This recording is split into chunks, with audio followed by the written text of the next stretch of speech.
كلمتين وبس. سيد افندي لاحظ ان الكلمة الحلوة قربت تختفي من المجتمع ومن حياة الناس. قال لعبده افندي الحكاية دي. عبده قال له قصدك ايه بالكلمة الحلوة يا سيد؟ سيد قال له قصدي كلمة الحب، كلمة التشجيع، كلمة الصدق، كلمة التسامح. دلوقتي الواحد يدور على اي كلمة من دول ما يلاقيش. الدنيا جرالها ايه يا عبده؟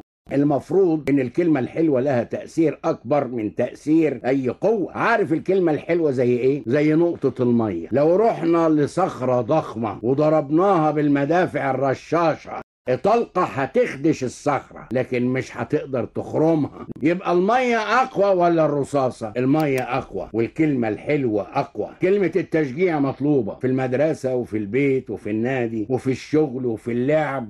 من غير تشجيع الناس تقف مكانها ما تتقدم. الكلمة الحلوة ممكن تمسح متاعب الإنسان وتخليه يستمر في حياته بشكل أرقى وأجمل. شيء سهل إن الواحد يشخط وينطر وينتقد، لكن الأصعب والأجمل إنك تقول كلمة حلوة تشجع الناس على التقدم وتديهم ثقة في نفسهم. مش كده ولا إيه؟